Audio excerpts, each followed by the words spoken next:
যারা বাহাস বিতর্ক মুনাজারা করে তাদের সঙ্গে বাহাস করার চ্যালেঞ্জ তারা করবে না।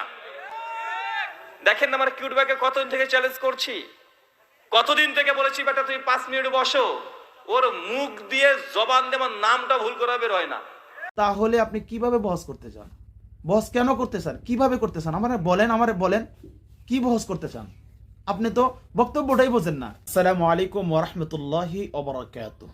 প্রিয় দর্শক শ্রোতা, দেশ এবং প্রবাস থেকে যে যেখান থেকে আমাদের আলোচনাটি শুনতেছেন দেখতেছেন, আপনাদেরকে অত্যন্ত ধন্যবাদ এবং মোবারকবাদ। তো আজকে আমরা আলোচনা করব এই ব্রাদার রাহুল, ভারতের ব্রাদার রাহুল। তিনি যত দিন যাচ্ছে সমাজের মধ্যে প্রোপাগান্ডা চালিয়েই যাচ্ছে। তিনি শুধু বহস করবে। তিনি আবার বলতেছে যে বহস করার জন্য আরবি জানা শর্ত না। আরে কেন আরবি জানা শর্ত না? আপনি তো আল্লাহ রসুল সাল্লাল্লাহু আলাইহি সাল্লামের হাদিস পড়বেন, তাহলে আরবি জানা শর্ত না মানে? আপনি তো রাসূল সাল্লাল্লাহু আলাইহি সাল্লামের মুখের বাণীটাই বোঝেন না, তাহলে এটা আরবি জানা শর্ত না মানে কি? আপনি আবার কি বললেন যে আপনি প্রমাণ করবেন, হানাফিদের বই থেকেই আপনি প্রমাণ করবেন যে বহস করার জন্য আরবি জানা শর্ত না। এটা কোনো যুক্তির কথা হলো? আপনি যেই সম্পর্কে বিতর্ক করবেন সেই সম্পর্কের মূল বক্তব্যই আপনি বোঝেন না। মূল বক্তব্যই যদি আপনি না বোঝেন, তাহলে আপনি কিভাবে বহস করতে চান? বহস কেন করতে চান? কিভাবে করতে চান? আমারে বলেন কি বহস করতে চান? আপনি তো বক্তব্যটাই বোঝেন না, কি বহস করতে চান? তার এখন প্রত্যেকটা মাহফিলেই দেখা যায়, প্রত্যেকটা মাহফিলে মানে তিনি বলতেছে অমুক বহসে বসে না, অমুক তমুক বহসে বসে না। আরে আপনার এত বহসে বসার এত শখ বাচ্ছে, তুই বসেন, আমাদের সাথে বসেন, আমার সাথেই বসেন। আপনার শুধু বহস। আপনাকে তো দেখছি যে ওই যে রাস্তায় বসে যে হোকাররা যে ওষুধ বিক্রি করে সেরকম ভাবে ওই যে আপনারা ওই যে মাঠে শুধু বলতেছেন আসেন বহস। আগে ভাই আপনি আরবি শেখেন তারপরে বলেন। আরবি শেখার পরে তারপর আমাদের আহলে হক উলামায়ে কেরামের সাথে বসেন। কার সাথে বসবেন? আমার সাথে বসবেন নাকি কার সাথে বসবেন? আপনি আগে আরবি শেখেন। আপনি আল্লাহ রসুল সাল্লাল্লাহু আলাইহি সাল্লামের মুখের ভাষাই জানেন না, আল্লাহ রসুল সাল্লাল্লাহু আলাইহি সাল্লামের মুখের আরবি ভাষায় আপনি আয়ত্ত করেন নাই, আপনি বহস করতে চান। কি বিষয় বহস করতে চান? আপনি খারাই বলতেছেন রেজাউল করিম আবরারের সাথে বসবেন, আপনি খারাই বলতেছেন যে আবু তোহা আদনান ভাইয়ের সাথে বসবেন।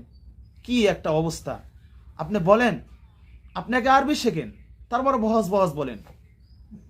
আপনাদের সম্পর্কে সমস্ত মানুষ এখন জেনে গিয়েছে। আপনাদের সম্পর্কে আপনারা যে বিভিন্ন প্রোপাগান্ডা চালান না, এগুলো বিষয় মানুষ এখন জানে। আপনারা যে মানুষকে বিভ্রান্তি করতেছেন, আপনারা যে মানুষকে ধোঁকা দিচ্ছেন, আপনারা মানুষকে যে জাহান্নামের দিকে নিয়ে যাচ্ছেন, ধরে জাহান্নামের দিকে নিয়ে যাচ্ছেন, এটা এখন মানুষ জানে।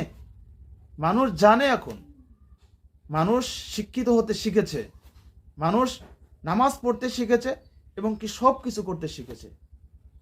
তো আমি আপনাকে বলতেছি, আপনি যদি এত বহস করেন, বহসের কথা বলেন, শুধু মাঠে বহস কথা বলেন, আপনি আমার সাথে বসিয়েন, দেখি আপনি কত বড় মুনাজের হয়েছেন, এটা আমি দেখে দেব। আপনি আরবি জানেন না, আপনার সাথে কি বহস করব?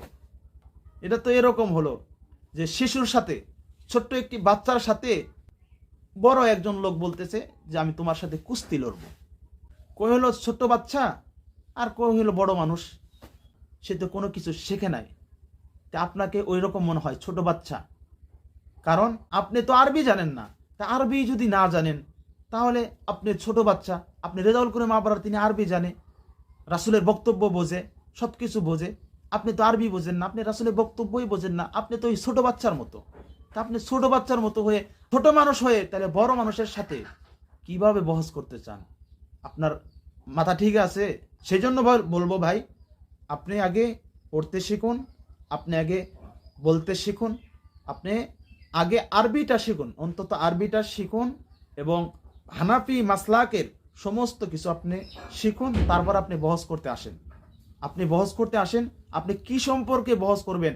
হানাফির কোন বিষয় সম্পর্কে আপনি বসবেন? আপনি বলবেন ইনশাআল্লাহ আমি বসবো, ইনশাআল্লাহ। আমার সাথে যদি না বসেন, আপনি কার সাথে বসবেন, বসার দায়িত্ব সেটা আমার।